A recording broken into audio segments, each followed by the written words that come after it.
Sometimes it feels like you're standing in a room full of people, and yet no one truly sees who you are. It's a quiet ache that many women begin to feel after 40, not because they've lost their beauty, but because the world has stopped, looking at them with eyes that see depth. In a culture obsessed with youth, the image of the older woman fades. Her body changes, the children leave home, relationships grow distant or dissolve. The career may be established, but somewhere inside, a quiet question lingers. Now what? Who am I? Beyond the roles I've played. Carl Gustav Jung, the great Swiss depth psychologist, once said that real life often begins only after midlife, when the soul starts to speak. Not with noise, but with a longing to be seen. Not for what you do, but for who you truly are. And this is where true attractiveness begins. Not in the mirror, not in the eyes of others, but in the quiet power of a woman who no longer chases approval, because she's finally come home to herself. This video is not about fixing yourself. It's about remembering. Remembering the woman beneath the roles, the beauty born of lived experience. The kind of presence that doesn't need to shout to fill a room. We'll explore 7 simple yet powerful habits that make a woman more attractive as she grows older.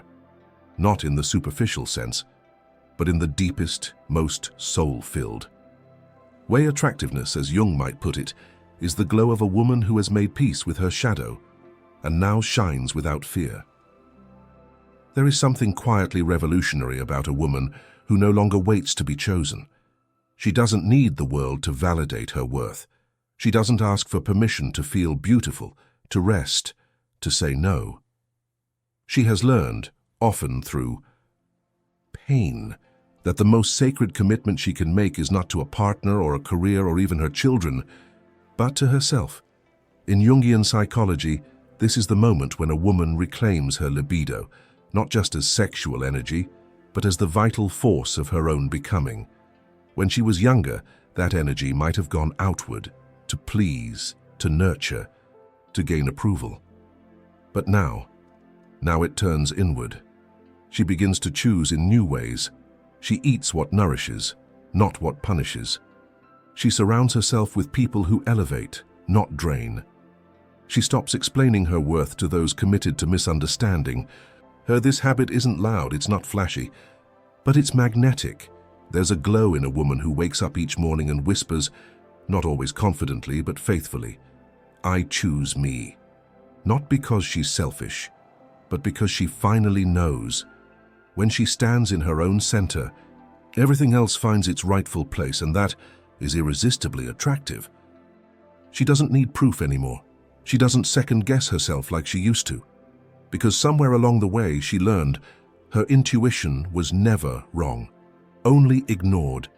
For years, she may have silenced that inner knowing, choosing logic over instinct, politeness over truth, fear over alignment, because she was taught to doubt her feelings, to prioritize others, to play small.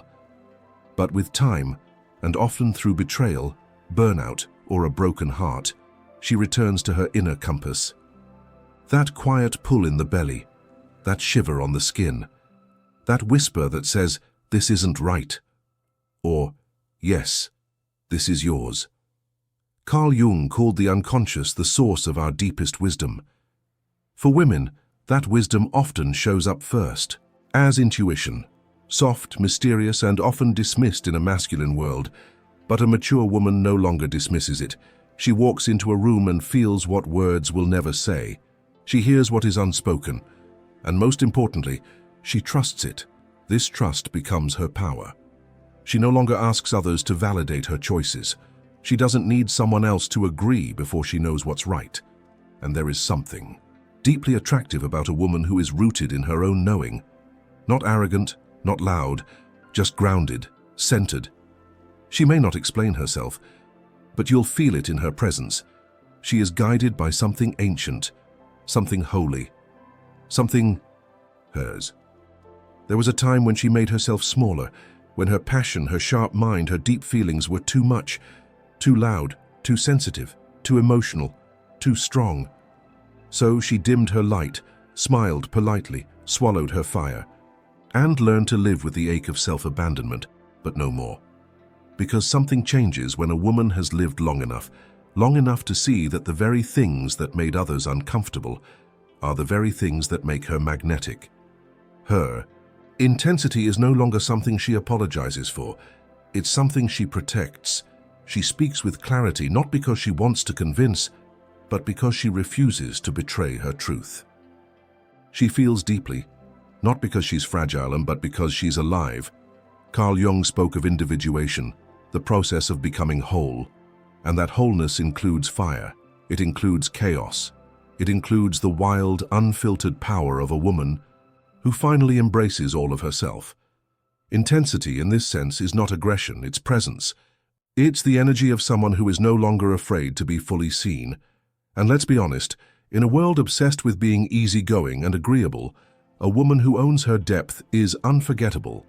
She doesn't beg to be understood. She knows the right ones will feel her. Not because she softened her edges, but because she sharpened her truth. She used to dress to impress, to fit in, to look younger, to meet expectations, to avoid judgment. But now, she dresses to feel like herself. Not the younger version she used to chase, but the woman she's finally becoming. She doesn't dress to disappear or to compete. She chooses what makes her feel alive, rooted, radiant. Sometimes that means elegance, sometimes softness, sometimes bold color, or nothing but black. But always, always, it means truth. Her clothing is no longer armor. It's expression, it's a quiet declaration. This is who I am now. In Jungian terms, she is living from the archetype of the queen, not in the sense of dominance, but of sovereignty. She has become the ruler of her inner world, and her body is no longer something to fix or fight. It is her temple. So she honors it. She dresses not to rewind the clock, but to reflect the depth of her story, the lines on her face, the curves that came with time, the softness where sharpness once lived. There is deep beauty here, and others feel it. Not because she follows trends, but because she walks into the room wearing something no fashion magazine can sell. Self-acceptance. A woman who dresses to reflect her soul down glows, not because of what she wears, but because she no longer wears shame. There's something magnetic about a woman who no longer needs to fill silence, who no longer talks just to be heard, because she has learned the value of her voice. She doesn't rush to explain herself. She doesn't over-apologize. She doesn't try to rescue the conversation from discomfort. Why? Because she has lived long enough to know truth doesn't need decoration. And silence is not emptiness, it's power. In her younger years, she may have spoken from nervousness, trying to please, to fix, to avoid conflict. But now, she speaks with intention. When she speaks, people listen. Not because she demands it, but because her words carry weight, depth, lived experience. Carl Jung believed that the unconscious speaks in symbols, not chatter. This woman has begun to embody that principle. She has stopped chasing clarity through explanation and started embodying clarity through presence. She knows when to hold her tongue. She knows when to speak up. And when she does speak, it's never to impress. It's always to reveal. She can sit in silence and still own the room, because she no longer fears being misunderstood. She has nothing to prove, only truth to live. And there is something deeply, deeply attractive about a woman who doesn't need many words because her being says it all. She no longer waits to be desired. She no longer treats her longing as a weakness. She has learned, sometimes through silence, sometimes through heartbreak, that desire is not something to be ashamed of. It is something to be tended, not just sexual desire, though that too is sacred, but the desire to feel, to taste, to live deeply. She has stopped outsourcing her aliveness to someone else, stopped waiting for the spark to come from the outside, because she understands now, Eros is within her. It always was. Carl Jung spoke of Eros as the principle of connection, of soulful, embodied relatedness. And in a woman's second half of life, Eros often returns, not as wild hunger, but as a warm, steady flame. She may no longer crave the chaos of young love, but she craves intensity with meaning, touch with presence, pleasure without guilt. So she builds a life where desire has a home. She lights candles at night, even if she's alone. She cooks for herself like she's worthy of beauty. She moves her body not to shrink, but to celebrate it. She no longer ignores her needs. She listens to them, feeds them, guards them. And there is something deeply magnetic about a woman who is in touch with her own hunger, not desperate, not performing, just quietly alive. Desire, after all, is not about what she wants from others. It's about the energy she carries when she knows what she wants from life. And when a woman walks through the world like her body is sacred, her time is sacred, her joy is sacred. You feel it, even if she says nothing. There is a particular glow in a woman who has seen the darkest parts of herself and stayed. She no longer hides her brokenness. She no longer edits her story to make it more comfortable, because she understands now. What makes her powerful isn't perfection, it's integration. Carl Jung taught that we all have a shadow, the parts of ourselves we deny, suppress, or project onto others. And for many women, that shadow carries rage, envy, grief, sexuality, ambition, pain, things the world told her were too much or not feminine. So she buried them for decades, until one day the cost of pretending became too high. And that was the beginning of everything, because once a woman stops fearing her shadow, she begins to live in wholeness. She can now say, I am not just light, I am also fire. I am not always soft. Sometimes I am sharp. I have failed. I have betrayed, I have hurt, and I have healed. She owns her contradictions. She stops performing innocence. She embraces the full spectrum of her humanity. And that is what makes her truly radiant, not because she is flawless, but because she is real. This kind of woman doesn't chase love. She doesn't beg to be chosen. She doesn't shrink to make others feel safe. She simply is. And in her grounded presence, others feel safe to be real too. That's the gift of a woman who has walked through the fire and didn't burn away, but emerged whole, holy, home. She no longer runs after what isn't hers. She no longer twists herself to be liked, needed, or wanted. She no longer fears being alone because she is no longer a stranger to herself. This woman has stopped chasing, not because she gave up, but because she woke up. She realized that everything she was seeking, love, connection, joy, meaning, could never come from abandoning herself, only from returning to herself. She is no longer trying to prove her worth, she embodies it.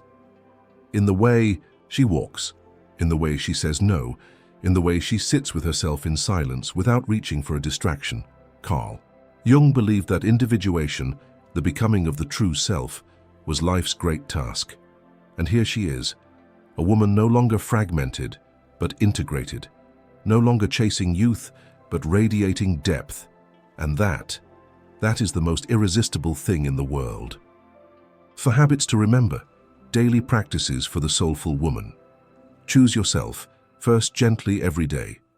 Ask, what do I need today that I've been denying myself? Trust your intuition, especially when it's inconvenient. The body knows. The soul speaks, listen. Own your intensity. Stop apologizing for your depth. Your power is not too much. Say it's just untamed truth. Dress for your soul, not for approval. Wear what makes you feel alive, not younger.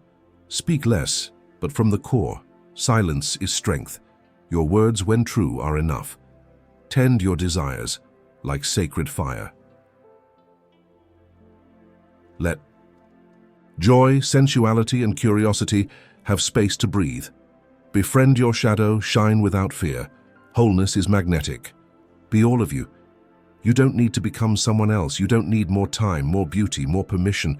You just need to remember who you were before the world told you who to be. And when you do, you will become a force, not by effort, but by essence. You don't need to chase. You were born to attract.